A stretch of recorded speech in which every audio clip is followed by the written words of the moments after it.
mumpung ada dua belah pihak, bagaimana kalau sekarang kita mubahalah di sini? Siapa yang dusta, dia dilaknat. Saya bukan penoda agama, saya bukan penista agama. Hidup mati saya demi menegakkan agama.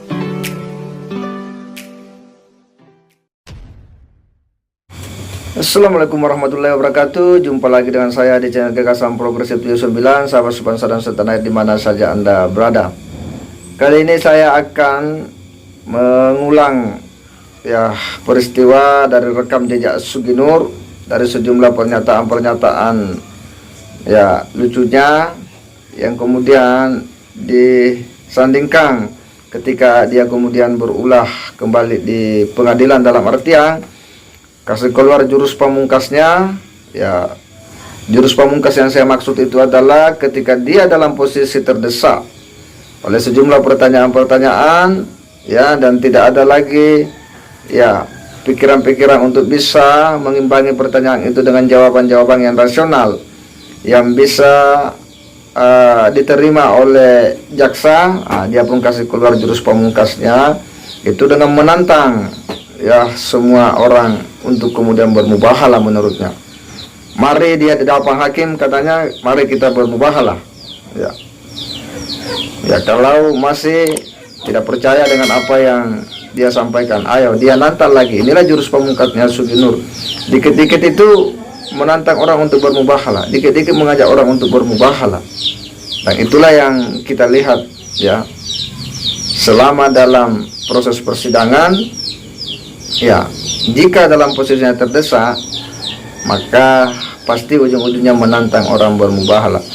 Tak lepas pada sidang kemarin ketika dia diperiksa dan dia dicecar oleh jaksa terkait dengan sejumlah proses-proses mubahalah yang dilakukan bersama Bang Bantri, bahwa itu tidak memenuhi syarat dan hukum, karena hanya dilakukan oleh satu orang yang menuduh orang yang seharusnya itu dilakukan oleh dua orang.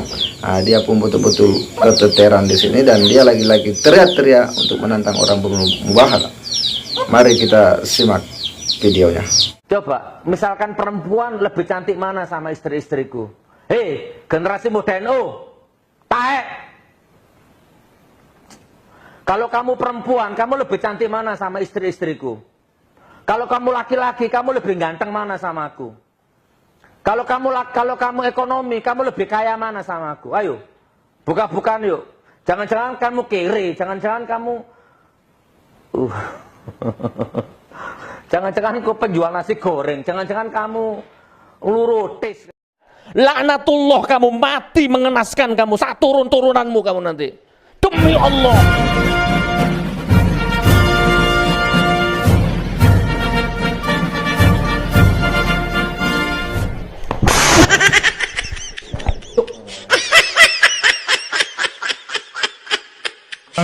Gus terdakwa, kalau terdakwa ini tiba-tiba datang lagi besok nih mengaku sebagai nabi ke-26, memakai jubah, pakai tongkat, terus terdakwa melakukan mubahalah terhadap enggak, kan itu sudah di Al-Quran sudah dinas, nggak ada nabi lain selain Nabi Muhammad. Kalau dia sudah berani mubahalah, itu ada rumusnya, beda ya. Kalau Babang Tri jangan dianalogikan dengan orang ngaku nabi. Kalau ada orang ngaku nabi di depan saya, ini masalah mubahalah tadi. Enggak, mungkin terdakwa mengatakan mungkin saya ambilkan, bukan saya ambilkan Al-Quran mungkin saya ambilkan golok mungkin selesai. Katanya tadi begitu mubahalah langsung percaya tanpa melihat data bukti. Pak Jaksa, perhatikan pertanyaannya tidak relevan sekali. Dipulak-balik sama Jaksa. Coba pertanyaannya jenengan diperhatikan Kalau ada orang ngaku nabi, nas itu selesai. Nggak bisa dianalogikan dengan urusan duniawi ini, nggak bisa Mas. Pak Jaksa nggak bisa. Enggak, Pak Ali udah terdakwa udah menjawab. Nah, kemudian terkait mubahalah terakhir yang mulia, disampaikan di mubahalah di YouTube terdakwa bahwa yang tidak percaya dengan Bambang Tri akan dilaknat Misalnya apabila ada sekian banyak atau separuh lah masyarakat Indonesia maupun dunia yang nonton gitu tidak percaya dengan Bambang Tri, apakah serta-merta menurut mubahalah ajaran Islam, orang tersebut separuh masyarakat Indonesia atau dunia ini akan dilaknat begitu saja, sesimpel itu? Ini kan pertanyaan gaib ini kan pertanyaan abstrak. Wallahu alam, atau jangan-jangan sekarang sudah banyak yang kena azab. kalau nggak percayanya mungkin ditahan, mungkin mending. Sudah nggak percaya mencaci maki Bambang Tri misalkan. Saya nggak percaya walaupun Bambang Tri itu mubahalah, tapi saya diem di dalam hati. Ya mungkin beda azabnya atau mungkin apa beda. Tapi sudah nggak percaya, sudah gitu menggila-gilakan Bambang Tri, edan, gila, stres. Mungkin wallahualam bisawab. Jangan-jangan sudah ada itu yang diazab. Berarti tetap dilaknat mereka ya? Iya. Berdasarkan adzan Itu mubahalah. ijtihad saya. Siapapun, Mas Agung silakan mubahalah. Saya nggak punya pilihan. Saya akan percaya apapun yang diucapkan Mas Agung.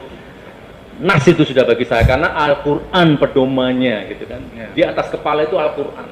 Maka ijtihad saya melebar, meluas. Makanya kenapa banyak pejabat rata-rata hidupnya berantakan rumah tangganya, karena dia melanggar sumpah jabatannya. Al-Quran itu di atas kepalanya, nggak ada. Ini bisa salah bisa benar majelis yang mulia ya.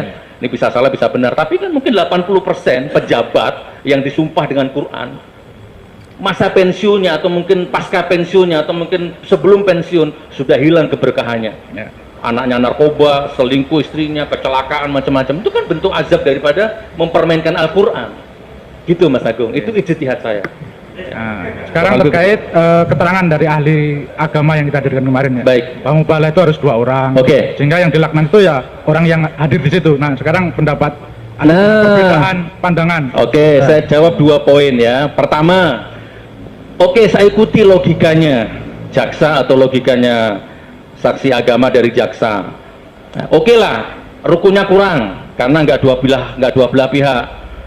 Sekurang-kurangnya rukun mubahalah itu tidak mungkin sampai jatuh hukum menodai Pak Jaksa. Sebagaimana sholat aja kalau misalkan lupa wudhu, lupa rokaat aja nggak ada itu dalil menodai agama, nggak ada ya, paling cuma batal, ditegur kan begitu ya.